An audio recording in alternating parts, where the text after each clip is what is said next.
Hi, എല്ലാവർക്കും നമ്മുടെ പുതിയൊരു വീഡിയോയിലേക്ക് സ്വാഗതം. അങ്ങ് ട്രേസിൽ നിന്ന് ലോഡൊക്കെ എടുത്ത് തിരിച്ചുള്ള നമ്മുടെ യാത്ര കണ്ടിന്യൂ ചെയ്തുകൊണ്ടിരിക്കുകയാണ്. നമുക്ക് ബോർഡറിലേക്ക് 80 കിലോമീറ്ററും കൂടെ ഉണ്ട്. അവിടുന്ന് വീണ്ടും യാർഡ്. നമ്മളിന്ന് വീട്ടിലെത്തുന്ന വിശേഷങ്ങളൊക്കെയാണ് ഇന്നത്തെ വീഡിയോ കൂടെ കൊണ്ടുവരുന്നത്. ഇന്നെന്തായാലും കിടിലം വെതറാണ് കേട്ടോ. ഏകദേശം 24 ഡിഗ്രി ചൂടുണ്ട്. അപ്പം നല്ല ആകാശമൊക്കെ കണ്ടോ, നല്ല കിടിലൻ സെറ്റപ്പായിട്ട് ആയിട്ടുണ്ട്. ഇതിപ്പോൾ ജസ്റ്റ് മിഷിഗണിൽ 80 അല്ല 100 കിലോമീറ്ററിൽ നമ്മൾ കാനഡയിൽ കയറും. പക്ഷേ കാനഡ കയറുമ്പോഴത്തേക്കും ഇതിലും താഴെയല്ലേ, നമ്മുടെ അങ്ങോട്ട് അടുക്കുമ്പോഴത്തേക്കും. അവിടെ ഇപ്പോഴും മഴയൊക്കെ ആയി സ്പ്രിങ്ങിലേക്ക് കയറുന്നുള്ളൂ. പ്ലസ് ആണ്. ഇത്രയും സെറ്റപ്പ് ഇല്ല. രാത്രിയിൽ തണുപ്പാവും. അന്നേരം നമ്മളിങ്ങനെ നമ്മൾ ഉദ്ദേശിക്കുന്ന രീതിയിലുള്ള ചെടികളും ആൾക്കാരൊക്കെ ഈ കാനഡയിൽ ഇതാണല്ലോ, ഈ സമ്മർ വന്നു കഴിയുമ്പം ഈ എന്നാ ചെടികളും ഇങ്ങനെയുള്ള കുറച്ച് കാര്യങ്ങളും കുറെ കാര്യങ്ങളൊക്കെ ചെയ്യാനൊക്കെ ആയിട്ടെ. അതെ അതെ അതെ. ഇപ്പൊ നമ്മക്കാണേലും പുല്ല് വെട്ടാനും കാരണം ഈ നമ്മൾ ഇത്രയും നാള് ഇത്ര മാസമായി വെളുത്ത് കിടന്നിട്ട് അത് കാനഡയിലുള്ളവർക്കൊക്കെ ഒരു ഇതാ സമ്മറില്. ശരിക്കും നമ്മൾ ട്രാവൽ ചെയ്യുന്നോണ്ട് പിന്നെ ഓക്കെ, ഇടയ്ക്കിടയ്ക്ക് നമ്മുടെ വീട്ടിൽ നിന്ന് മാറി മാറി വരുന്നുണ്ട്. പക്ഷെ അവിടെ തന്നെ താമസിക്കുന്ന നമ്മുടെ വീട്ടുകാരെയൊക്കെ സംബന്ധിച്ചിടത്തോളം അവർക്ക് ഭയങ്കര ഡിപ്രഷനാ. കളറ് കാണുന്നില്ലല്ലോ പുറത്തിറങ്ങുമ്പോഴേ. അത് ഈ കനേഡിയൻസിന് മുഴുവനുണ്ട്. ഈ വിന്റർ വരുമ്പം മൂഡ് ഔട്ട് ഡിപ്രഷനിലേക്ക് പോകുന്നവരും ഭയങ്കര ഇങ്ങനെ എന്നാ പറയാ മാനസികമായിട്ടുള്ള ബുദ്ധിമുട്ട് അനുഭവിക്കുന്ന ഒരുപാട് കേസുകളുണ്ട്. കാരണം വൈബ്രൻസ് ഇല്ലല്ലോ പുറത്തിറങ്ങി, മൊത്തം വെളുത്ത് കിടക്കുന്ന ഒരു സെറ്റപ്പ് മാത്രമല്ലേ. വീക്കെൻഡ് തന്നെ പരിപാടി. വീക്കെൻഡ് ഈ പറഞ്ഞ പോലെ തന്നെ പിന്നെ ശനി ഞായറാഴ്ച പള്ളി പരിപാടികളുണ്ട്. പറഞ്ഞാല് നമ്മുടെ ദേശാചന്റെ ഒക്കെ ഒരു കലാപരമായ പരിപാടി ഉണർന്നു വരുന്നുണ്ട്. അതെ, ഒരു 1.5 കൂവലിനുള്ള ഒരു പരിപാടി വരുന്നുണ്ട്. ദേശാചന്റെ ഒക്കെ ഒരു മാർഗങ്ങൾ ഇവരുടെ പള്ളിയിൽ സെറ്റ് ചെയ്ത് വരുന്നുണ്ട് കേട്ടോ. മറ്റുമാണ് അതിന്റെ കുറച്ച് വീഡിയോസ് ഒക്കെ തരണേ. ഒരു മാർഗമില്ലാത്തവന്മാരുടെ എല്ലാം കൂടെ കളിയാ. സിജു സാം ജോർജ് എന്ന് പറയുന്ന ഒരു ബ്രോ നമ്മളോട് ചോദിച്ചിട്ടുണ്ടായിരുന്നു, ബ്രോ എപ്പോഴെങ്കിലും ഈസി ആയിട്ട് എങ്ങനെ ബാക്കപ്പ് ഇടാമെന്ന് കാണിച്ചു തരാമോ, എന്തെങ്കിലും ട്രിക്സ് ഉണ്ടെങ്കിൽ അത് ഉൾപ്പെടുത്തണമെന്ന്. ബാക്കപ്പ് ഇടാൻ എന്തെങ്കിലും ട്രിക്ക് പറഞ്ഞു കൊടുക്കാനുണ്ടോ? അത് ഓരോ എന്താ പറയാ, ഈ പണ്ടിങ്ങനെ ഉണ്ടായിരുന്നു. ഞാൻ അത് ഒന്നുകൂടെ നോക്കിയിട്ട് പറയാം. അതായത് നമ്മുടെ ഗ്ലാസ്സിൽ ഇങ്ങനെ ഈ ഗ്ലാസ്സിൽ അതിന്റെ പുറവശം വരുമ്പം ഇങ്ങനെ റൊട്ടേറ്റ് ചെയ്യുന്നതും അത് പല രീതിയിലുള്ള ഡോക്കിനെ ഡിപ്പെൻഡ് ചെയ്ത്. അത് കൂടാതെ നമ്മൾ ഉപയോഗിക്കുന്ന ഫ്രണ്ടില് ഇപ്പൊ ഈ ഫ്രണ്ട് പാർട്ടിന്റെ ട്രാക്ടർ എന്നാണല്ലോ പറയുന്നത്. ബാക്കപ്പ് എപ്പോഴും അതിന് ബേസിക് ടെക്നിക്കുള്ളൂ. നമ്മൾ ലെഫ്റ്റിലേക്ക് തിരിക്കുമ്പോൾ ട്രെയിലർ റൈറ്റിലേക്ക് പോകും, നമ്മൾ ഇങ്ങോട്ട് തിരിച്ചാൽ ഇങ്ങോട്ട് പോകും സൈഡിലേക്ക്. ഇതിന്റെ കുഴപ്പമെന്ന് വെച്ചാൽ നമ്മൾ ഇത് കഴിഞ്ഞിട്ട് പല കാറൊക്കെ പാർക്ക് ചെയ്യുമ്പോൾ വീട്ടിൽ ചെന്ന് എനിക്ക് അബദ്ധം പറ്റാറുണ്ട്. കാർ റിവേഴ്സ് എടുക്കുമ്പോൾ നമ്മൾ ഈ ട്രക്കിന്റെ മോഡലിൽ തന്നെ. അതെ അതെ അതെ അതെ. ഇനിയിപ്പോ ട്രക്കിന്റെ തന്നെ ചില സമയങ്ങളിൽ എനിക്ക് പറ്റാറുണ്ടെന്ന് വെച്ചാൽ നമ്മൾ ട്രെയിലർ ഇട്ടിട്ട് തിരിച്ച് നമ്മൾ ബോക്സൈൽ പാർക്ക് ചെയ്യാൻ വരുമ്പോഴത്തേക്കും നമുക്കൊരു ചെറിയ കൺഫ്യൂഷൻ വരും. അപ്പൊ ബേസിക്കലി ഈ ഒരു സാധനം മാത്രമേ ഇടത്തേക്ക് തിരിച്ചാൽ വലത്തേക്ക് പോകും, വലത്തേക്ക് തിരിച്ചാൽ ഇടത്തേക്ക്. നമ്മൾ ഈ മിററിൽ നോക്കുമ്പോൾ നമുക്ക് കാണാനും പറ്റും അതിങ്ങനെ പോകുന്നത്. ഇതാണ് അതിൻ്റെ അകത്ത് ബേസിക് നമ്മൾ ഓർത്തിരിക്കേണ്ട ഒരു കാര്യം. ബാക്കി ഓരോ എക്യുപ്മെന്റിനനുസരിച്ച് നമ്മളത് ഇട്ടിട്ട് അതുമായിട്ട് പരിചയം വരണം കേട്ടോ. ഇപ്പം നമ്മൾ സ്ഥിരമായിട്ട് ഉപയോഗിക്കുന്ന ആ ഒരു എക്യുപ്മെന്റിലാണ് നമുക്ക് അത് പെട്ടെന്ന് ഇടാൻ പറ്റുള്ളൂ. ഇപ്പോൾ പറയട്ടെ, ഇപ്പൊ ചില സമയങ്ങളിൽ നമ്മൾ യു-ഹോൾ എന്ന് പറയുന്ന ചില കാറിൻ്റെ അകത്ത് പിടിപ്പിച്ചിട്ട് പോകുന്ന മൂവിങ്ങിനുള്ള സാധനങ്ങളുണ്ടല്ലോ, അത് ട്രെയിലർ പോലെയുള്ള സാധനങ്ങൾ വരുമ്പോഴത്തേക്കും നമുക്ക് ബേസിക് തിയറി അറിയാമെങ്കിൽ നമുക്ക് പരിചയമില്ലാത്ത എക്യുപ്മെന്റും സൈസും ഒക്കെ ആയതുകൊണ്ട് നമുക്കൊരു 5-6 പ്രാവശ്യം ഒന്ന് കയറ്റി ഇറക്കി ഇടേണ്ട വരും. ഇപ്പൊ ഇതിന്റെ തന്നെ നമ്മൾ കണ്ടെയ്നർ ഇല്ലേ, നീട്ടം കുറഞ്ഞതും കൂടുതലും. പക്ഷെ ഇപ്പൊ ട്രെയിലറും കണ്ടെയ്നറും തമ്മിൽ ബാക്കിൽ പെടുമ്പം കുറച്ച് കണ്ടെയ്നർ ഇച്ചിരി ടഫാ. കാരണം കണ്ടെയ്നർ കുറച്ചുകൂടെ നീട്ടം കുറവാണല്ലോ, നീട്ടം കൂടുതൽ ഉള്ളതുകൊണ്ട്. പക്ഷെ അത് അതിന്റെ ബോഡി തന്നെ വെയിറ്റ് ഉള്ള ബോഡിയാണല്ലോ. അപ്പൊ അത് പ്രൊട്ടക്ട് ചെയ്യുന്നതിൽ ഇത് സെയിം ഇത് തന്നെ, പക്ഷെ നമ്മൾ ഓടിക്കുമ്പോൾ അതിന്റെ ഫീലിംഗ് വ്യത്യാസം ഉണ്ടാവും. അപ്പൊ ഇതിന്റെ അകത്ത് സംഭവം ഇതാണ്, നമ്മളെപ്പോഴും ആ ഫ്രണ്ട് പാർട്ട് നമ്മൾ ഇടാൻ ഉപയോഗിക്കുന്ന ആ ഒരു ഫ്രണ്ട് പാർട്ടും കൊണ്ട് നമ്മൾ മാക്സിമം പരിചയപ്പെടുക എന്നുള്ളത്. മിക്ക സമയത്ത് നമുക്ക് പറ്റണ എന്നാന്ന് വെച്ചാൽ വേറൊരാള് ഇങ്ങനെ നിന്ന് നമുക്ക് പറഞ്ഞു തന്നുകൊണ്ടിരുന്നാൽ നമുക്ക് അതിൻ്റെ അകത്ത് തിയറി അല്ല ഇതിൻ്റെ സംഭവം നമ്മുടെ ബ്രെയിൻ ഉപയോഗിച്ച് നമ്മൾ പ്രോസസ്സ് ആവുകയല്ല. ഇപ്പം നമ്മളൊക്കെ പഠിച്ച തന്നെ എങ്ങനെയാണെന്ന് വെച്ച് കഴിഞ്ഞാൽ കുറേ നേരം ആ വണ്ടി നമുക്ക് തന്നെ ഉപയോഗിക്കാൻ വേണ്ടിയിട്ട് ബേസിക് കാര്യം പറഞ്ഞു തന്നിട്ട് വിട്ടു തരും. അപ്പോൾ നമ്മൾ തന്നെയാണ്, അപ്പോൾ നമ്മൾ തന്നെ ഇട്ടിട്ട് ഇതെന്തായിരിക്കും ഇങ്ങനെ പോകണമെന്ന് നമ്മൾ തന്നെ ചിന്തിച്ച് ഓക്കെ എന്നുള്ള രീതി അങ്ങനെ കിട്ടണം. അപ്പൊ നമ്മളിങ്ങനെ തുടക്കത്തില് വീട്ടിൽ കഴിയുമ്പോൾ നമ്മൾ ഓവറായിട്ട് തിരിക്കും. അപ്പൊ ഓവറായിട്ട് അങ്ങോട്ട് തിരിഞ്ഞു പോകും. പിന്നെ ഇത് ഇപ്പുറത്തോട്ട് തിരിക്കണമെങ്കിൽ നമ്മൾ ഓവറായിട്ട് പിന്നെയും തിരിക്കും. അപ്പൊ അങ്ങനെ കുറെ ഇങ്ങനെ നമ്മൾ പഠിച്ചാൽ നമുക്ക് അത്രയും തിരിക്കേണ്ട കാര്യമില്ല, ഒരു കുറച്ച് തിരിച്ചാൽ മതി. ആ ഉപയോഗിക്കുന്ന എക്യുപ്മെന്റ് ആയിട്ട് നമുക്ക് തന്നെ പരിചയം വരണം, എന്നാലേ അത് കിട്ടുള്ളൂ. അല്ലാതെ വേറെ പ്രത്യേകിച്ച് ടെക്നിക്കൊന്നും ഇല്ല കേട്ടോ. പിന്നെ ഏതെങ്കിലും ഒരു സമയത്ത് ഗ്യാപ്പുള്ള ഫ്രീ ആയിട്ടുള്ള പാർക്കിങ്ങിലോട്ടൊക്കെ കിട്ടുവാണെങ്കിൽ നമ്മൾ കുറച്ച് പല രീതിയിലുള്ള, ഇപ്പം ബ്ലൈൻഡ് പാർക്കിങ്, അല്ല സ്ട്രെയിറ്റ് പാർക്കിങ്, സൈഡ് പാർക്കിങ്, അതൊക്കെ നമുക്ക് വേണേൽ ഒരു എപ്പിസോഡായിട്ട് ചെയ്യുന്നത് മുന്നോട്ട് നോക്കാം. ഇപ്പം ബ്ലൈൻഡ് ഒക്കെ എടുക്കുമ്പോൾ നമ്മൾ ശരിക്കും ഇവരുടെ രീതി അനുസരിച്ച് നമ്മൾ ഓരോ സ്റ്റെപ്പ് എടുത്തു കഴിഞ്ഞിട്ട് നമ്മൾ ഇറങ്ങി നോക്കണമെന്നൊക്കെയാണ്. നമ്മളെപ്പോഴും ഇവര് നമ്മളെ മിററുകളിൽ ഗോൾ എന്ന് എഴുതി വെച്ചിട്ടുണ്ടാകും, GOAL, get out and look എന്നുള്ള രീതിയിൽ. അപ്പം എല്ലാ പൊസിഷനിലും നമ്മളെപ്പോഴും ലിറ്ററലി പുറകു പോയി ചെക്ക് ചെയ്യണം. അതുകൂടാതെ ബാക്കപ്പ് ഇടുന്നതിന് മുമ്പ് നമ്മൾ എയർ ഹോൺ അടിച്ച് അലേർട്ട് ചെയ്യണം എന്നൊക്കെ ഉള്ളതാണ് അതിൻ്റെ ഒരു സെറ്റപ്പ്. പിന്നെ നമ്മൾ ടീം ഡ്രൈവേഴ്സ് ആയതുകൊണ്ട് നമ്മൾ ഒരാൾ ചിലപ്പോൾ പുറത്തിറങ്ങി നിൽക്കും. അതെ, എന്നിട്ട് ചിലപ്പോൾ ആ ടീം ഡ്രൈവേഴ്സിൻ്റെ ഒരു ഗുണമാണ്. ഇപ്പോൾ ടഫായിട്ടുള്ള സ്ഥലങ്ങളിലാണെങ്കിലും പുറകിൽ നോക്കി നമുക്ക് ബ്ലൈൻഡ് പറഞ്ഞു തരാനും. പക്ഷെ സിംഗിൾ പോയാൽ നമ്മൾ തന്നെ ഇറങ്ങി നോക്കി ചെയ്യുന്നതാണ് ഏറ്റവും നല്ലത്. നമ്മൾ ഡാമേജ് ഉണ്ടാക്കിയിട്ട് നോക്കുന്നതിലും നല്ലതാണല്ലോ പോയി നോക്കുന്നത്. പിന്നെ ചിലയിടത്തൊക്കെ ഒട്ടും ഇടയില്ലാത്ത സ്ഥലങ്ങളുണ്ടാവും. ചിലപ്പോൾ ഇങ്ങനെ ലൈനൊന്നും വരച്ചിട്ട് കാണില്ല, ചുമ്മാ ഇങ്ങനെ ജസ്റ്റ് ഒരു ഡോക്ക് എന്നുള്ള സംഭവമാണുള്ളൂ. അതെ, അവിടെ എല്ലാം എന്തായാലും ഇറങ്ങി നോക്കിയേ പറ്റുള്ളൂ. അത് നമ്മൾ ഇന്നാൾ കാണിച്ചു തന്നിട്ടുണ്ടായിരുന്നു. ലൈൻ ഇല്ലാത്തടത്ത് നമ്മൾ പുറത്തിറങ്ങി നോക്കി ആ ഡോക്കിൻ്റെ നേരെ നിന്ന് അവിടെ നമുക്കൊരു ഐഡിയ കിട്ടാൻ വേണ്ടി നമ്മൾ എന്തെങ്കിലും ഒരു സാധനം നിലത്തിട്ട് ഒരു മാർക്ക് ഉണ്ടാക്കിയേക്കണം. ചിലർ ഗ്ലൗസ് ഇടും, അപ്പം ആ ഗ്ലൗസും ആ ബാക്കിലത്തെ ഡോക്കുമാണ് ഒരു ഇമാജിനറി ലൈൻ. എന്നിട്ട് നമ്മൾ ബാക്കിപ്പെടും. ഇപ്പോൾ ഫ്രണ്ട് ഈ നമ്മൾ മാർക്ക് ചെയ്തേക്കുന്ന ആ ഗ്ലൗസ് ഇട്ടേക്കുന്നതിൻ്റെ അതിനനുസരിച്ച് വരുമ്പോൾ സ്ട്രൈറ്റ് ആണെന്നുള്ള ഒരു ഐഡിയ ഡ്രൈവറിന് കിട്ടുമല്ലോ. അങ്ങനെയൊക്കെ എന്തായാലും അത് ഇനി നമ്മൾ മുന്നോട്ടുള്ള സാഹചര്യങ്ങളിൽ കൂടുതലായിട്ട് ഇൻവോൾവ് ചെയ്യാം കേട്ടോ. എന്തായാലും ഡിഫിക്കൽട്ട് സാഹചര്യങ്ങളൊക്കെ വരുമ്പോൾ അല്ലേ, ഡിഫിക്കൽട്ട് സാഹചര്യങ്ങൾ വരാതിരിക്കട്ടെ.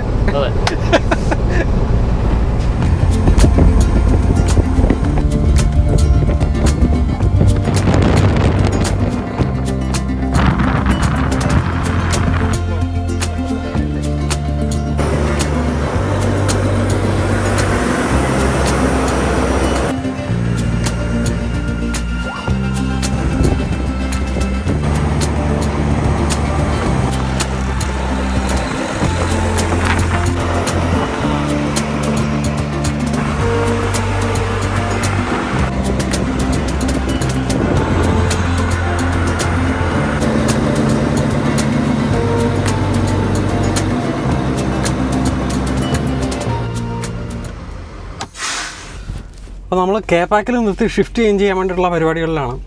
നമ്മുടെ ദേവസ്യാച്ചൻ ബ്രഷൊക്കെ ചെയ്യാൻ വേണ്ടിയിട്ട് പോയേക്കുക. നമ്മൾ ഓൾറെഡി പോയി വന്നു. ടയർ നീക്കി ചെയ്തിട്ട് വരാം.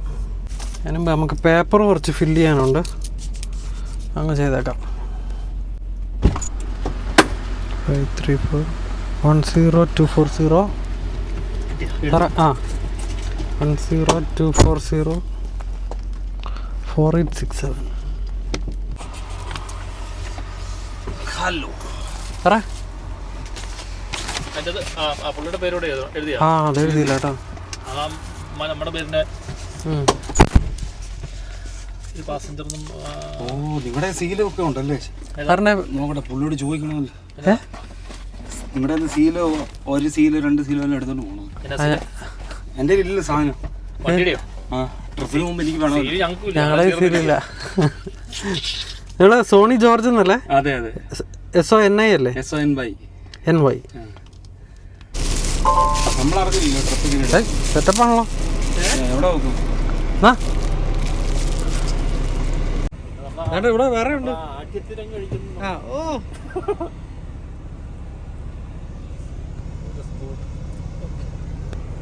എടുത്താൽ മതി. നമ്മള് പോവല്ലേ, അപ്പൊ പയ്യെ വർത്താനം പറഞ്ഞ് കഴിച്ചോണ്ടെങ്കിൽ എന്തായാലും ബോർഡർ ചെയ്യാത്ത സമയമുണ്ടല്ലോ. അല്ല, ചേട്ടൻ കിടക്കുവോ? ഞാനിപ്പോ കിടക്കാം. ബോർഡർ കഴിഞ്ഞിട്ട് ഇവിടെ വന്ന് നല്ല ഉറക്കം വെച്ചിട്ട് അവിടെ പിന്നെ ദേവസ്യാച്ചൻ ഉറങ്ങോ, ദേഷ്യപ്പെടും ഞാൻ പറഞ്ഞ യൂസ് ചെയ്യുന്ന അവരുന്നൊക്കെ മറുപടി ഇവിടെ വെക്കാം.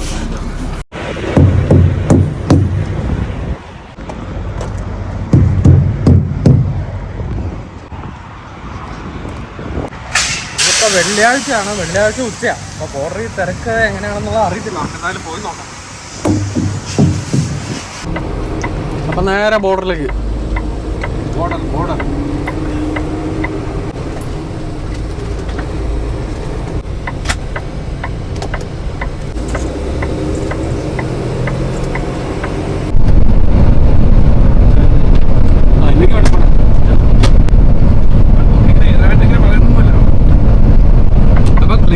മോൻ കാണിക്കുന്നതുകൊണ്ട് കുഴപ്പമുണ്ടെന്നാണ് ഇല്ലെന്നാണ് പറഞ്ഞത്. കുഴപ്പമില്ലല്ലോ. പ്രത്യേകം അങ്ങനെ വീഡിയോ ഒന്നും എടുക്കാനിരുന്നത് അങ്ങനെ ഒന്നും എടുക്കാറുണ്ട്. ചുമ്മാ കാര്യം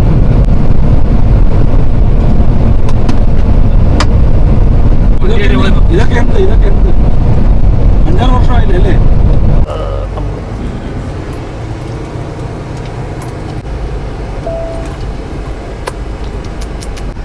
അപ്പോൾ എന്തായാലും നമ്മൾ ബോർഡറിലേക്ക് എത്തിക്കുമ്പോഴത്തേക്കും ഒടുക്കത്തെ തിരക്കാട്ടോ. നോക്കിക്കേ, ഡ്യൂട്ടി ഫ്രീക്കകത്തുനിന്ന് ഇത്രയും ക്യൂ. എന്നാ പോലും ഇങ്ങനെ ക്യൂ? ഇന്ന് വെള്ളിയാഴ്ച അല്ലേ ചേട്ടാ, ഉള്ളവരെല്ലാം ആഞ്ഞു പിടിക്കുക. പിള്ളേർ ആഞ്ഞു പിടിച്ചാൽ ഇവന്മാർ ആഞ്ഞു പിടിക്കുന്നില്ലല്ലോ. അതില്ല, കാരണം ഇവർക്ക് വീട്ടിൽ പോകണ്ടേ. അതായത് ഇപ്പോൾ ഷോർട്ട് ട്രിപ്പും മറ്റേ ട്രിപ്പും ഡെയിലി പോയി വരുന്നവരും എല്ലാവരും ഉള്ള ദിവസമായി വെള്ളിയാഴ്ച ദിവസം. അതെ, അവിടെ ലോഡ് എടുക്കുന്നതിൻ്റെ ഇതേ ഉള്ളൂ. അതെ, പിന്നെ ഇവിടെ പറയും ഇവിടെ വന്നിട്ട് ലോക്കൽ ഓടുന്നുണ്ടോ? ഞാൻ പറഞ്ഞു പറ്റത്തില്ല, കാരണം ലോക്കൽ ഒരു പ്രാവശ്യം മറ്റേ സ്കാർബ്രോ വരെ പോയിട്ടേ ഉള്ളൂ. എനിക്ക് മോൺട്രിയാൽ പോകുന്ന അതിലും ലാഭം മോൺട്രിയാൽ പോകുന്നതായിരുന്നു. കാരണം സ്കാർബ്രോയിൽ നിന്ന് 2 അങ്ങോട്ടും ഇങ്ങോട്ടും തിരക്കും, പിന്നെ ഒരു മുരഞ്ഞ സ്ഥലം. മൈലിലെ പൈസ തരത്തുള്ളൂ അല്ലേ? അവിടെ അല്ല, സ്കാർബ്രോക്ക് ഓടിയാൽ ചെറുത് ഓടിയാൽ മണിക്കൂറിനാണ് അത്. പക്ഷേ അത് മറ്റേ മുരച്ചില്ല നമുക്ക്. വണ്ടി നീങ്ങുന്നതന്നെയല്ല, അലമ്പ് സ്ഥലമായിരുന്നു ഒരു പിക്കപ്പിൽ. അത് ഈ ഡേ ക്യാപ്പ് എടുക്കേണ്ട സ്ഥലത്തെങ്ങാണ്ട് ഈ സാധനം പോയി കുത്തിക്കയറ്റു. ഞാൻ എങ്ങനെ കുത്തിക്കയറ്റുന്നത്, ഒരു വെള്ളക്കാരൻ വന്ന് ഹെൽപ്പ് ചെയ്തിട്ടാണ്. ഇങ്ങനെ ഒരു മതിലേലോട്ടൊക്കെ ഇങ്ങനെ ഇങ്ങനെ എല്ല് പോലെയാണ് വണ്ടി കിടന്നത്. അങ്ങനത്തെ സ്ഥലത്തൊക്കെ കിട്ടും. അതും തമിഴന്മാരുടെ ഒരു വെയർ ഹൗസ്. താനി തമിഴ്നാട്ടിൽ ചെന്ന പോലത്തെ. എന്നെ കണ്ടപ്പോൾ അണ്ണാന്നൊക്കെ വിളിച്ചോണ്ട്, അണ്ണ എപ്പിടി ഇருக்கு நல்லா இருக்கு കേരളാവേ എന്നാ മുമ്പ് പാത്രിക്കം എന്നൊക്കെ പറഞ്ഞോണ്ട് ഭയങ്കര പരിപാടി. ഇമാര് ശ്രീലങ്കൻസാ. അപ്പം നമ്മളോട് മൂന്നാമത് ഒരാളും കൂടെ ഉണ്ടായിരുന്നെന്ന് പറഞ്ഞില്ലായിരുന്നോ? അത് സോണി ബ്രോയാണ്. സോണി ബ്രോ ഇടത്തുവക്കാരനാണ്. സോണി ബ്രോയുടെ ഒക്കെ ട്രക്കിന് എന്നാ പറ്റിയതായിരുന്നു? നമ്മുടെ ട്രക്കിന് എഞ്ചിനെന്തോ പിസ്റ്റളെന്തോ ഊരിപ്പോയി. എഞ്ചിനില്ല, ഔട്ട്. മറ്റേ ജഗതി പറഞ്ഞ പോലെ out completely, no engine, out completely. പുകയൊക്കെ വന്ന് ചാടി ഇറങ്ങി. പറഞ്ഞത് എഞ്ചിൻ എന്തോ ഒരു ചെറിയ പ്രശ്നം, പൊളിഞ്ഞു പോയത്. സാധാരണ നമ്മളോടൊക്കെ എന്ന് പറഞ്ഞു കഴിഞ്ഞാൽ 2-3 ദിവസം 4-5 ദിവസം ഇപ്പൊ തന്നെ കിട്ടുമായിരിക്കും നോക്കാൻ പറയാം. അതെ, ഇവരോട് അപ്പൊ തന്നെ അടുത്ത ട്രക്ക് കയറി തിരിച്ചു പോയാൽ ഇന്നൊന്നും ശരിയാവില്ല. നടക്കത്തില്ല. അത്രയ്ക്ക് വലിയ പ്രശ്നമാണ് പുള്ളി പറഞ്ഞത്. ഇപ്പൊ അതാ ഒരു ചെറിയൊരു സംഭവം. ചേടാ, അപ്പുറത്തുനിന്ന് നമ്മൾ സ്കിപ്പ് ചെയ്ത് വന്നപ്പോഴത്തേക്കും ഞാനോർത്ത് ഇവിടുന്ന് നൈസായിട്ട് ഇപ്പോൾ കയറാൻ പറ്റുമോ? ചിലമാര് വഴി തരത്തില്ലല്ലോ. അല്ല, ഇത് അവിടെ 2 ബ്ലോക്ക് കാണും, മൊത്തത്തിൽ ബ്ലോക്ക് ചെയ്യും. പിന്നെ ഇവിടെ നിന്ന് അങ്ങോട്ട് കയറാനുള്ള ഒരു ഇതോടെ ഉണ്ട്. സോണി ബ്രോക്കാണ് ചെന്നിട്ട് അത്യാവശ്യം ഉണ്ടായിരുന്നല്ലേ, നാളെ ന്യൂയോർക്കിന് പോകാനുള്ള. അതെ, ഇവളങ്ങോട്ട് പോയിക്കൊണ്ടിരുന്നപ്പോഴായിരുന്നു ട്രക്ക് ബ്രേക്ക് ഡൗൺ ആയ. അങ്ങോട്ട് പോയത് engine out complete break down ആയ എഞ്ചിൻ. നിങ്ങൾ എഞ്ചിന്റെ ഒരു പീസ്. അതെ, ആ ഫ്രൈ ലൈനർ ആട്ടോ, അതിന്റെ ഒരു പീസ് അടർന്നു പോയതാ സംഭവം. എന്നിട്ട് ഇത് മുഴുവൻ natural. The other side, the pump is the other side, the pump, the steering pump is out too. The piston inside is broke. It broke everything. Really? Yeah. See the pump is. Did you hit with a bear or something? Oh yeah. എൻ്റെ അമ്മേ, അവിടെ എല്ലാം തുളമണി ഇടിക്കുന്നുണ്ടോ? എന്തോ അല്ലേ അതാ അതിന്റെ അകത്തെ ആ പിസ്റ്റൾ പോലത്തെ സാധനം വന്ന് അടിച്ച് പറിച്ചത്. അങ്ങനെ പെട്ടതാ. അത് ലൂസാങ്ങാണ്ടായോ എൻ്റെ ഒരു ഫസ്റ്റ് നിഗമനം. നമ്മൾ കാരണം അല്ലാതെ ബോഡി തന്നെയായിട്ട് പൊട്ടിത്തെറിക്കണം. അല്ല, നിങ്ങൾ പറഞ്ഞില്ലേ സൗണ്ട് കേടെന്ന് പറഞ്ഞില്ലേ, അപ്പൊ അത് ലൂസാക്കിയിട്ട് ടക്ക് ടക്കെന്ന് അടിക്കുന്ന തുടങ്ങിക്കൊണ്ടിരിക്കുക. ആ, അപ്പം നിർത്തി ചെയ്തിരുന്നെങ്കിൽ നിങ്ങൾ ആലോചിച്ച് നോക്കി, വണ്ടി ഓടുന്ന എഞ്ചിനും മാറി, സ്റ്റിയറിംഗും മാറി, എല്ലാം കൈ കിട്ടിയിരുന്നു. ആ എല്ലാം പറഞ്ഞു പോയല്ലേ. ആകെ 300 ആണ്ട് ഓടിയിട്ടുള്ളൂ. ആ മൊത്തം വണ്ടിയായിരുന്നു. 300 എന്ന് പറയുമ്പം 3 ലക്ഷം കിലോമീറ്റർ ആണ്ട് ഓടിയിട്ടുള്ളൂ. ഈ വണ്ടി എത്ര ഓടിയിട്ടുള്ളൂ? 11 ലക്ഷം.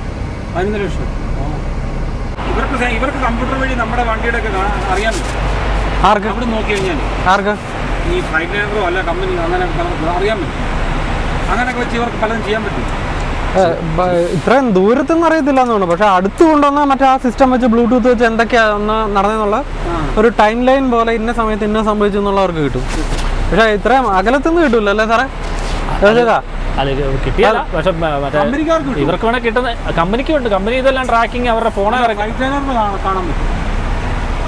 എങ്ങനെ കമ്പനിക്കോ? ഫ്ലൈറ്റിൽ കമ്പനിക്കോ? ഇതല്ല ഇപ്പൊ സോഫ്റ്റ്വെയറും മറ്റും മാർക്ക് അതിന്റെ ആവശ്യമില്ലല്ലോ. ഇതിങ്ങനെ കാണുന്ന അതിനായിട്ടൊരു കാശ് മുടക്കി അവർക്ക് അത് വെക്കേണ്ട കാര്യമില്ലല്ലോ, അവർ സാധനം വിറ്റില്ല. ഇപ്പം അല്ലെങ്കിൽ ഇവർക്ക് വെക്കാനുള്ള കേസേ ഉള്ളൂ. ഇപ്പോൾ നമ്മളെ ട്രാക്കിംഗ് ഇല്ലേ, ട്രെയിലറിൻ്റെ ട്രാക്കിങ്ങും മറ്റേ ഈ ട്രക്കിൻ്റെ ട്രാക്കിങ് ഇങ്ങനെ ആപ്പുമായിട്ടൊക്കെ കണക്ട് ചെയ്ത സംഭവങ്ങളുണ്ടല്ലോ. ഈ നമ്മളീ പോകുന്ന ട്രക്കെല്ലാം കുറിച്ചത്തിന് വാച്ചാൽ മറ്റേ ആപ്പ് ഇതിലുണ്ട്, മാപ്പയിൽ ഇങ്ങനെ കാണിക്കും. ഞാൻ പണ്ട് ആൽഫല കണ്ടു, ആൽഫല ആ നമ്മൾ ഓടുന്ന സ്പീഡ് വരെ അവന്മാർക്ക് മറ്റേ കറക്റ്റ് അല്ല അത് കിട്ടും. പക്ഷെ ഞാൻ പറഞ്ഞ ഈ എഞ്ചിന്റെ ഡയഗ്നോസ്റ്റിക്സ് അതൊന്നും കിട്ടും. അതിപ്പോ കമ്പനിയെ സംബന്ധിച്ചുള്ള അതിപ്പം ഇത് ചെയ്യേണ്ട കാര്യമില്ല. അതിപ്പോ നിങ്ങൾ പറഞ്ഞ പോലെ ഇത് കേടായി കഴിയുമ്പോൾ വന്ന് കുത്തി നോക്കുമ്പോൾ അന്നേരം അവർക്കറിയാം അതിന്റെ ടൈം ലൈനിൽ എന്തൊക്കെ സംഭവിച്ചു. സംഭവം എന്താണെന്ന് വെച്ചാൽ നമ്മൾ ഈ ചെറിയ പ്രശ്നങ്ങൾ ഉണ്ടായി കഴിയുമ്പോൾ നമ്മൾ കമ്പനി ചിലപ്പോൾ പറയല്ല, നമ്മൾ ഈ ആഡ് എത്തിയിട്ട് പറയാന്ന് വിചാരിക്കില്ലേ, ആ സംഭവം അത് അവർക്ക് കുത്തുമ്പോൾ എപ്പോഴാണ് സംഭവിച്ചത്, നമ്മൾ റിപ്പോർട്ട് ചെയ്തോ ഇല്ലയോ അതറിയാം എന്നുള്ള സാധനം അവർക്ക് അറിയാം. അത് എപ്പത്തൊട്ട് ഇത് തുടങ്ങി, ഇന്ന സമയത്ത് ഇതിന്റെ ഇത് ഫസ്റ്റ് വാർണിംഗ് വന്നു, ഇന്ന സമയത്ത് സെക്കൻഡ് വാർണിംഗ് വന്നു, അതറിയാൻ പറ്റും എന്നുള്ളത് അറിയാൻ പറ്റും. അത് നമ്മൾ മറ്റേ റീഫറില്ലേ, ഈ റീഫറേല് നമ്മൾ ഈ ലോഡ് ചീത്തയായി പോകുന്ന കൂട്ടിക്കോ, അപ്പം നമ്മൾ എന്തെങ്കിലും മിസ്ലീഡ് എന്തെങ്കിലും ഞെക്കി ഇതിന്റെ ടെമ്പറേച്ചർ കുറയ്ക്കുവോ, അത് ഈ പറഞ്ഞ പോലെ തന്നെയാ. പണ്ട് ഇതുപോലെ ഞാൻ ഒരു വശം പോയപ്പോൾ അവന്മാർ ഒരു സാധനം വന്ന് ഇവത്തെ കുത്തി നോക്കും. അപ്പോൾ എന്തോ ഒരാഴ്ച മുമ്പത്തെ തൊട്ടുള്ള ആക്ഷൻസ് ആ ബട്ടണിൽ എത്ര പ്രാവശ്യം പ്രസ് ചെയ്തു. അപ്പം ഞങ്ങൾ ലോഡ് എടുത്ത സമയമൊക്കെ അവർ നോക്കിയപ്പം ആ സമയത്ത് ഞങ്ങൾ സെറ്റ് ചെയ്തു. പിന്നെ ഞങ്ങൾ ടച്ച് ചെയ്തിട്ടേ ഇല്ല, അന്നേരം ഗുഡ് കണ്ടീഷനാണ്. പിന്നെ ഇത് എപ്പോൾ തൊട്ട് ടെമ്പറേച്ചർ താന്നു തുടങ്ങി, അതെല്ലാം അവർക്ക് സ്ക്രീനെ കിട്ടും. അപ്പോൾ അന്ന് പറഞ്ഞ പോലെ ഇപ്പോൾ ഇതിനകത്ത് വാർണിംഗ് സൈനൊക്കെ വന്നു. ആ വന്ന സമയത്ത് നമ്മളത് ശ്രദ്ധിച്ചില്ല. ഓക്കെ, അപ്പോൾ അത് കഴിഞ്ഞായിരിക്കും നമ്മൾ ശ്രദ്ധിക്കുന്നത്. പക്ഷേ ഇവന്മാരത് കുത്തി നോക്കി എടുക്കുമ്പം അവർക്ക് വാർണിംഗ് സൈൻ വന്നായിരുന്നു, ഇങ്ങനെയുള്ള കാര്യങ്ങൾ കിട്ടും. അല്ലാതെ ഇപ്പം ഈ ഫ്രൈറ്റലുകാർക്ക് ഇത് മുഴുവൻ ട്രാക്ക് ചെയ്തിട്ട് കാര്യമൊന്നുമില്ല. അതായത് റീഫർ ലോഡ് ഡാമേജ് വന്നു കഴിയുമ്പോഴത്തേക്ക് ആ ലോഡ് മുഴുവൻ റിജക്ട് ആവുമായിരിക്കുമല്ലോ ചിലപ്പം. നേരെ ചെയ്യണത് മറ്റേ ആ റീഫറിന്റെ എടുക്കുകയാണ്. റീഫറിലോ മറ്റേ ഇത് കുത്തി കഴിയുമ്പോൾ ഇവർക്ക് കമ്പ്യൂട്ടറിൽ മൊത്തം അതിന്റെ നമ്മൾ പ്രസ് ചെയ്തേക്കുന്നുണ്ടല്ലോ, നമ്മളാണല്ലോ ടെമ്പറേച്ചർ സെറ്റ് ചെയ്യുന്നത്. അപ്പോൾ അതുകൊണ്ട് തന്നെ നമ്മൾ റീഫറും കൊണ്ട് പോകുമ്പോൾ നമ്മൾ ബ്രേക്ക് എടുക്കാൻ നേരത്തൊക്കെ ഉണ്ടല്ലോ, ഒരാൾ എപ്പോഴും വണ്ടിക്കകത്ത് വേണം. ആർക്കെങ്കിലും പണിയാണെങ്കിൽ നമ്മൾ റീഫറിൽ 2 കൈ കുത്തിയിട്ട് അങ്ങ് പോയാച്ചാൽ മതി. ഇപ്പൊ നമ്മൾ വണ്ടിയാലില്ലെങ്കിൽ നമ്മൾ അറിയുമല്ലോ. ഈ ചില കേസം അറിയോ, നമ്മൾ മറ്റേ പാർക്കിലോട്ട് സിംഗിൾ ആയിട്ട് കിടക്കുമ്പോഴേ ഈ ചിലരുടെ അടുത്ത് നമ്മളിപ്പോൾ റീഫർ കൊണ്ട് പാർക്ക് ചെയ്ത് വിടാൻ നോക്കി. അപ്പോൾ ഇതിന് സൗണ്ട് അല്ലേ, അപ്പോൾ ചിലവന്മാർക്ക് കഴിച്ചിട്ട് എന്താ ചെവന്മാർ വന്നിട്ട് ആ പവർ അങ്ങോട്ട് ഓഫ് ചെയ്തിട്ട് രാത്രി പോകും. അങ്ങനെയൊക്കെ പരിപാടികളുണ്ട്. അത് കൂടാതെ പ്രത്യേകിച്ച് നമ്മൾ ഈ പഞ്ചാബി ട്രക്കുകൾ കാണുമ്പോഴത്തേക്ക് ഇവരുടെ പേര് കാണുമ്പോൾ അങ്ങനെ ഒരു സാധനം ഉണ്ടല്ലോ, അതും ഒരു പണിയാ. ജസ്റ്റ് ഇപ്പോൾ 2 പേരും അവിടെ ഇല്ല ഉറങ്ങുവാണ്, കുളിക്കാൻ പോയേക്കുക 2 പേരും കൂടെ എന്നുണ്ടെങ്കിൽ എന്തായാലും റീഫർ ചെയ്താൽ മതിയാവും. കാരണം ഈ ലോഡ് റിജക്റ്റ് ആകുമ്പോൾ വലിയ ഇൻഷുറൻസ് എമൗണ്ട് ആണല്ലോ. അപ്പോൾ അവർ ഫസ്റ്റ് ചെയ്യണത് റീഫറിൻ്റെ പ്രിൻ്റ് എടുക്കുക. ആ റീഫറിൻ്റെ പ്രിൻ്റ് എടുക്കുന്ന റീഫറിൽ വേരിയേഷൻ ഉണ്ടായിട്ട് നമ്മൾ റിപ്പോർട്ട് ചെയ്തില്ല ഡ്രൈവറിനെ പ്രശ്നം. പിന്നെ വെച്ചാൽ ചിലപ്പോൾ നമ്മൾ ശ്രദ്ധിക്കുകയല്ല, ഈ സൈക്കിൾ മോഡിലിടും. സൈക്കിൾ മോഡ് ഇടുക എന്ന് പറഞ്ഞു കഴിഞ്ഞാൽ അത് തണുപ്പ് കഴിയുമ്പോൾ അത് ഓഫാവും. എന്നിട്ട് ആ ടെമ്പറേച്ചർ താഴുമ്പം ഇത് തന്നെ പിന്നെ സ്റ്റാർട്ട് ചെയ്യും. മറ്റേ കണ്ടിന്യൂസ് മോഡാണെങ്കിൽ ഇത് കണ്ടിന്യൂസ്. അപ്പോൾ കണ്ടിന്യൂസ് മോഡാണെങ്കിൽ നമുക്ക് എപ്പോഴും ഈ സൗണ്ട് വരുന്നത് കേൾക്കാം. അപ്പോൾ നമ്മൾ മറ്റേ ചിലപ്പോൾ ഓഫ് ചെയ്തിട്ടാലും നമ്മൾ അവർക്ക് സൈക്കിൾ മോഡല്ലേ അത് ഇച്ചിരി കഴിയുമ്പോൾ സ്റ്റാർട്ട് ചെയ്ത് നമ്മൾ കയറി കിടന്നുറങ്ങും, ചിലപ്പോൾ ഉറങ്ങിപ്പോവും. അത് കഴിഞ്ഞ് കഴിയുമ്പോൾ ചിലപ്പം ഇത് റീഫർ നമ്മൾ ശ്രദ്ധിക്കേണ്ടി വരും. ചിലപ്പോൾ അതിന് ഇതിങ്ങനെ വരും. അപ്പം നമ്മൾ ഞെക്കി എന്തെങ്കിലും പറ്റുകയാണെന്നുള്ള ഇവന്മാരാക്കി തീർക്കാൻ വേണ്ടിയായിരിക്കും ഈ ആദ്യത്തെ ശ്രമം എന്ന് പറയുന്നത്. ഡ്രൈവർ കമ്പനി നോക്കിയിട്ട് നിങ്ങളതിന് ഇത് കാണിച്ചു, അതില്ലെങ്കിൽ പിന്നെ നമ്മളോടൊന്നുമില്ല, നമ്മളോട് ഒരു ചോദ്യവും ഇല്ല. ശരിക്കും ഇത്രേനും സീരിയസ് ആയിട്ട് അതെല്ലാം മോണിറ്റർ ചെയ്ത് ഇനിയിപ്പോൾ ലോഡ് ചെയ്യുന്നതിന് മുമ്പ് തന്നെയാണല്ലോ നമ്മൾ മറ്റേ ഞെക്കി നോക്കി ഇതിൻ്റെ ലോഡിൻ്റെ ടെമ്പറേച്ചർ നോക്കി അത്രയും സീരിയസ് ആയിട്ടാണ് ഈ റീഫർ കൊണ്ടുപോകണം. അതുകൊണ്ട് തന്നെ റീഫർ ഓടിക്കുന്നവർക്ക് സാധാരണ ഇതിൽ പൈസ കൂടുതൽ കിട്ടുമല്ലോ. പക്ഷേ ഇവന്മാർ പൈസ കൂടുതൽ കൊടുക്കില്ലാത്ത പറഞ്ഞാൽ എന്ത് ചെയ്യും, ഇപ്പോൾ പുതിയ പിള്ളേരെ എല്ലാവരെയും ഹയർ ചെയ്തിട്ട് അങ്ങോട്ട് ഇടും. ശരിക്കും പറഞ്ഞാൽ റീഫർ ഓടിക്കുന്നതിന് കൂടുതൽ പൈസ കൊടുക്കണ്ടല്ലേ, തരണ്ടോ? അപ്പൊ പുതിയവരെ അങ്ങോട്ട് ഇടുമ്പോഴത്തേക്ക് അവർക്ക് പൈസ കൂടുതൽ കൊടുക്കും. ചില ലോഡിന് നമ്മൾ പോയി ഈ 3 മണിക്കൂർ 4 മണിക്കൂർ കൂടുമ്പോൾ ഇതിന്റെ പുറകിൽ പോയിട്ട്, അതായത് ഈ റീഫർ ഫ്രണ്ടിലല്ലേ ഇരിക്കുന്നത്, ഇതിന്റെ ചിലതിന്റെ സർക്കുലേഷൻ കറക്റ്റ് ആകിയല്ല. അതായത് പുറകിൽ ചെന്നിട്ട് ഇത് തിരിച്ചു വരണം, ഇതിന്റെ എയർ ഇങ്ങനെ ഫ്രണ്ട് അങ്ങനെ കണ്ട ഇതിന്റെ സർക്കുലേഷൻ വരുന്നത്.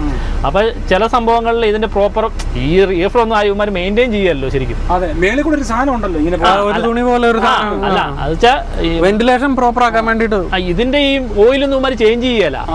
അതെ, ഇതിനുകൊണ്ട് ഓയിൽ ചേഞ്ച് ഒക്കെ അതൊന്നും ചെയ്യല, അതൊക്കെ കരിഞ്ഞ് പുകഞ്ഞൊക്കെ നിൽക്കുമായിരിക്കും. അപ്പൊ ചിലപ്പോൾ കൂളിംഗ് ഒന്നും ഉദ്ദേശിക്കുന്ന ചിലപ്പോൾ അകത്ത് കാണില്ല, ടെമ്പറേച്ചർ ഒക്കെ വ്യത്യാസം കാണിക്കും, പക്ഷെ അകത്ത്.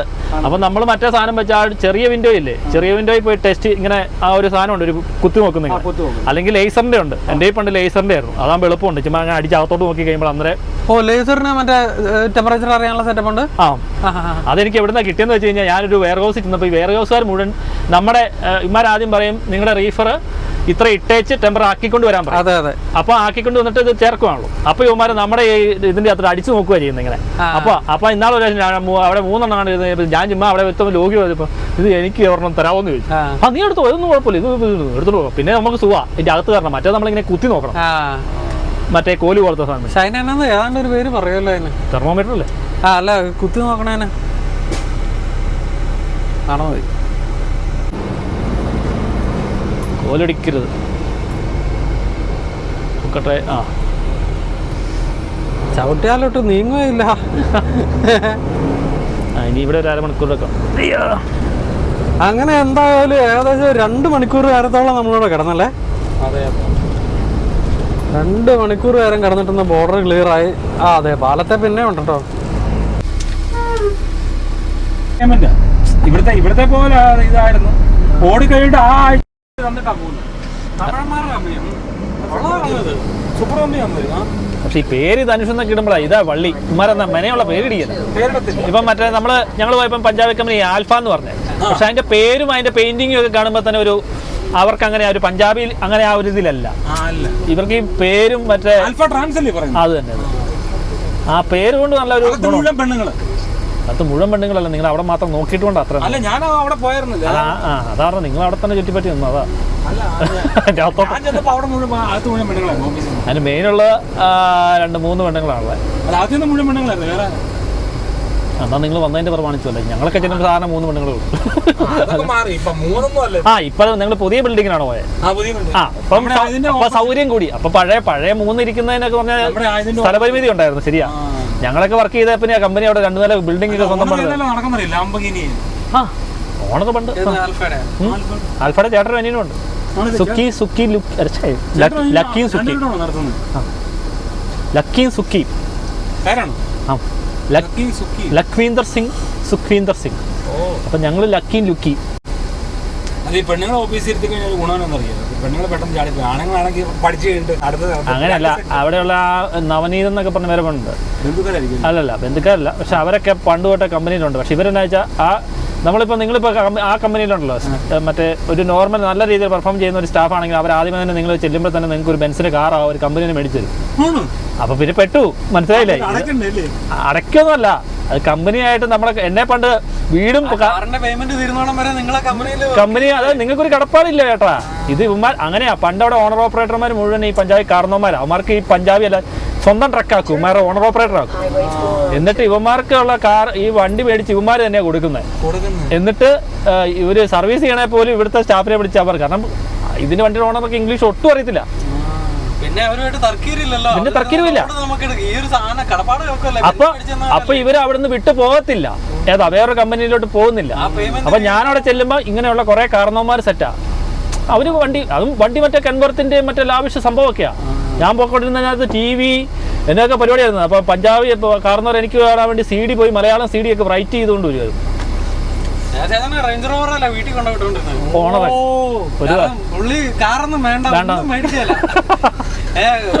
വാൻ കൊടുക്കാന്ന് പറഞ്ഞ കാർ മേടിച്ചത് വീടിന് ഡൗൺ പേയ്മെന്റിന് പൈസ തരാന്ന് ഒന്നും വേണ്ട. അതാണ് ദേവദാസൻ ആടി വന്നു കഴിഞ്ഞാൽ ദേവദാസൻ എന്നൊരു സൈക്കിളിലെ വന്നിട്ട് പോയിക്കൊണ്ടിരുന്നത്. ഓണറിന്റെ റേഞ്ച് റോവറെ വീട്ടിൽ കൊണ്ടുവിടായിരുന്നു. ഈ ചെടി പിടിച്ച് ഉടുപ്പൊക്കെ ഇട്ടുണ്ട്. ദേവദാസൻ മറ്റേ പഴയ നമ്മുടെ കഞ്ഞിയുടെ ചോറിന്റെ പാത്രമൊക്കെ ഒരു ബിഷോപ്പറിന്റെ അകത്ത് പിടിച്ചോണ്ട് റേഞ്ച് റോവറെ കയറി. അതുപോലെ കേറാ അവര്. അപ്പൊ കടപ്പാടായി പോവും. അവര് പറയണ ലോൺ എടുക്കണ്ടേ നമുക്ക്. ഉടായ്പ ലോഡ് ഉണ്ടെങ്കിലും കൊണ്ടുപോകുന്ന ചോദിക്കുമ്പോ നമുക്ക്. പക്ഷെ അവർക്ക് അങ്ങനെയല്ല, ഉടായ്പ ലോഡുകൾ കുറവാട്ടോ. അവർക്ക് ഈ പെർമനന്റ് ലോഡുകളാണ്. നമ്മളൊരു 2 മാസം വർക്ക് ചെയ്യുമ്പോൾ ഏകദേശം ഇവന്മാരുടെ സംഭവങ്ങളെല്ലാം നമ്മുടെ ചിനോടെ ലോഡില്ലേ, അത് പണ്ട് തൊട്ടേ ഉള്ളൂ അവർക്ക്. അത് അവന്മാരുടെ അടുത്തന്നെ മിച്ചമുള്ളതൊക്കെ നമുക്ക് കിട്ടുന്ന പലപ്പോഴും. ഞാനൊക്കെ ചിനോയിൽ എന്തുമാത്രം വന്നു. അതുപോലെ സിറ്റി ഓഫ് ഇൻഡസ്ട്രിയിലുണ്ട്. അതൊക്കെ സ്ഥിര ലോഡുകൾ അവരുടെ. പിന്നെ ഇവന്മാരെന്താ വെച്ചാൽ ഈ ബ്രോക്കർമാരുമായിട്ടൊക്കെ ഇച്ചിരി ഇതൊക്കെ ചെയ്യും. അതെല്ലാം മാറിക്കിട്ടും. ബ്രോക്കർമാർക്കൊക്കെ പൈസയൊക്കെ കൊടുത്ത് ഇങ്ങനെ സെറ്റ് ചെയ്ത് അങ്ങനെ ഇവന്മാർക്ക് അന്ന് പിന്നെ ഇച്ചിരി റീഫർ കൂടുതലല്ല. പക്ഷെ ഇപ്പം റീഫറൊക്കെ കുറച്ച് തോന്നും. ഇപ്പം മറ്റേ ചിലപ്പോൾ ചായ കുടിക്കാൻ അകത്തോട്ട്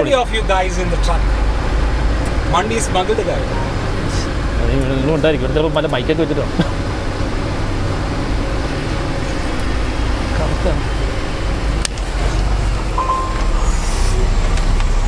ചേച്ചി.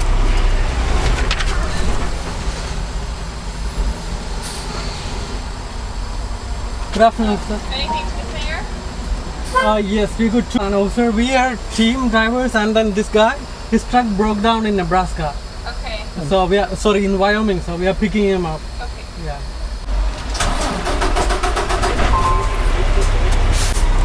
ഈ ചേച്ചി പുതിയതൊന്നും നമ്മൾ കണ്ടിട്ടില്ലല്ലോ. നോക്കിയപ്പോഴത്തേക്കും ചുള്ളം പിള്ളേര്. ഇപ്പൊ എൻ്റെ കൂടെ പണ്ടുണ്ടായത് പഞ്ചാബി ആയിരുന്നു. ഇപ്പോൾ പുള്ളിക്കാരി ഹൗ ആർ യു എന്നൊക്കെ ചോദിച്ചാൽ എങ്ങനെ അറിയോ? ഇതെല്ലാം പറഞ്ഞു കഴിഞ്ഞിട്ട് ഇപ്പൊ നമ്മൾ ജില്ലി കൊടുക്കുമ്പോൾ രണ്ടാമത് ആത്തില്ലേ, അത് പുള്ളിക്കാരത്തേക്ക് അങ്ങനെ ഉള്ളതുകൊണ്ടാന്ന് തോന്നുന്നു അടച്ചു വെച്ചേക്കുന്നതാണ് സംശയമുണ്ട്. നമ്മള് ചുമ്മാ ഒരു പട്ടി ഷോ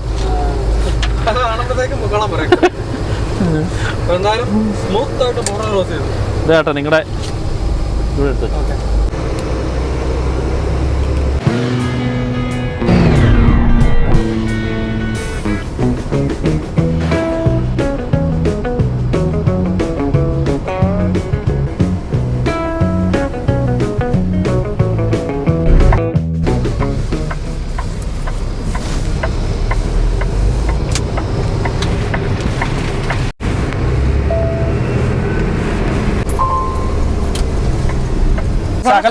ഒരു ശകലം പുറകോട്ട് എടുക്കാം.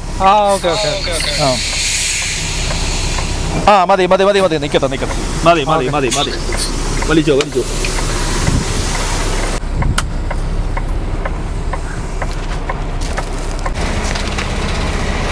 അപ്പോൾ നമ്മുടെ ഇപ്രാവശ്യത്തെ യാത്ര ഫിനിഷ് ചെയ്ത് നമ്മൾ തിരിച്ചു വരുമ്പോഴത്തേക്ക് 5584 മൈലാണ് നമ്മൾ ഓടിയിരിക്കുന്നത്. അങ്ങനെ നമ്മുടെ ചെറിയൊരു യാത്രയുടെ അവസാന ഘട്ടമെത്തി നമ്മൾ തിരിച്ച് യാടെത്തി. ഇതൊക്കെയാണ് നമ്മുടെ ഈ വീഡിയോ കൂടെ കൊണ്ടുവരുന്ന വിശേഷങ്ങൾ. മറ്റു വിശേഷങ്ങളൊക്കെ ആയിട്ട് നമുക്ക് തിരിച്ച് വീണ്ടും വരാം. അതുവരേക്കും എല്ലാവർക്കും ബൈ.